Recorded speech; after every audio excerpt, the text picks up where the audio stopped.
Сәлем, сырласым арнасының тыңдармандары. Менің каналыма қош келдіңіздер. Маған тіркеліп, лайк басуды ұмытпаңыздар. Ит пен мысық болып шыға салады екен ғой. Сүйген қызым, мен енеммен тату-тәтті тұрам. Оны өз анамдай көрем деп көп айтатын. Анамда айналдырған екі келінім болады. Оларды жақтырмай жын көріп пе деп отыратын. Олардың осы сөзін естіп жүрген соң екеуінің тату-тәтті тұратынына нық сенімді болдым. Үйленетінімді айтып, жүретін қызыммен таныстырғанда ата-анамның қуанышында шек болмады. Көзімді ашып көргенім деп менің тойымды дүркіретіп өткізді. Жаңа құдаларына сый-сияпатты үйіп төкті. Менің әке-шешем олардың да алғашқы құдасы болғасын барын салып күтті. Екі жақ ештеңеден аянып қалған жоқ. Солай біздің отбасылық өмір басталды. Жасырып қайтейін, жазда үйленсек, көктемге дейін жап-жақсы тұрдық. Құлақ тыныш болды. Бірақ келе-келе анамның әңгімесі көбейді. Қазір сол түсініспеушіліктер ренішке, ұрыс-керіске ұласып барады. Анам мен әйелім тіл табыса алмай-ақ қойды. Екеуін бөліп жара алмай мен отырмын.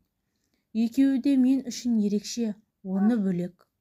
Былай қарасаң, әйелімде мін жоқ.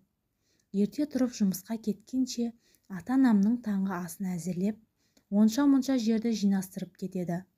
Жұмыстан келе сала, басына орамалын тағып, шашылған жерді жинап, сыпырып, кешкі асын әзірлеп қояды. Үй жиюлы, мен келгенде ыдыс-аяқ жуылы. Анама қарсы сөйлеген кезі жоқ. Мама не айтса да үндемей құтылады. Ал анамның айтқанын тыңдасам, бәрі басқаша. Баяғыда мен жерде бір қыл жатса, бәрін басынан бастап жинайтынмын. Мына әйелің салақ. Заттар өз орнында тұрмайды. Уақытылы ыдыс жуылмайтын болды деп жамандайды. Осындай ұсақ-түйек басталып отыр.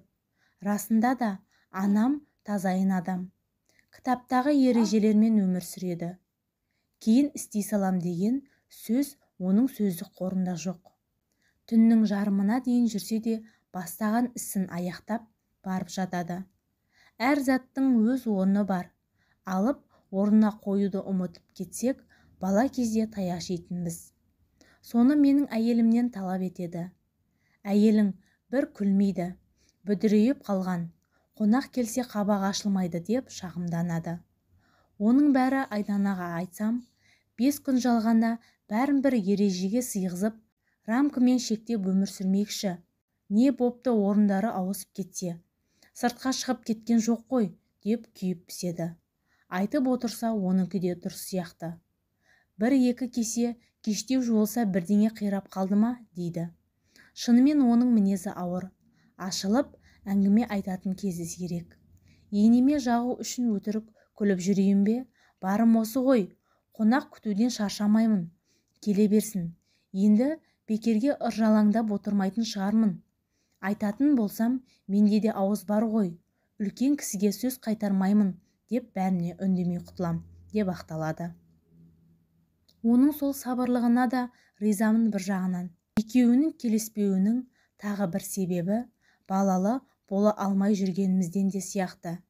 Пәленшенің сенен кейін үйленген баласы балалы болды.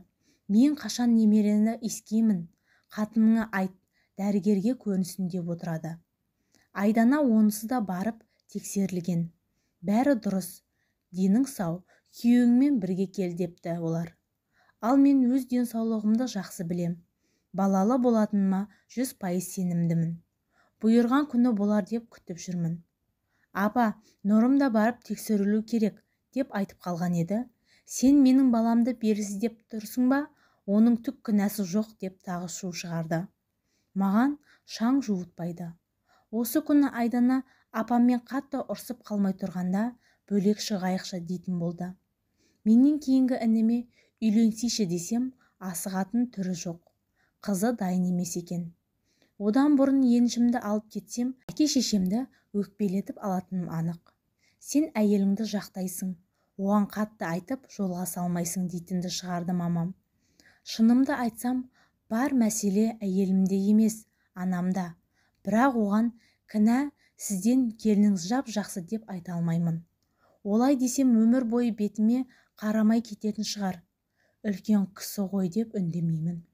Бұрын тек мамам сөйлеші еді, енді оған папам қосылды.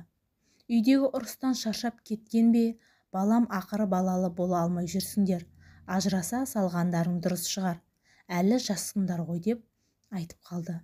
Әкемнің сөзінен байқағаным, егер жақын арада Айдана бала көтермесе, біздің үйден мүлдем тыныштық кететін секілді. Осыны естіген соң, еншімді аламын деп екеуіне ойымды айтып ем. Кетсең қайтып келме, біздің батамызды алмай кетейін деп отырсың, деп тағы шу шығарды. Екі оттың ортасында қалдым. Жұмыстан үйге әрең қайтам. Келсем, екеуінің әңгімесі дайын тұрады. Үйленудің машақаты мұншалықты ауыр екенін білгенде бойдақ жүре тұрар едім.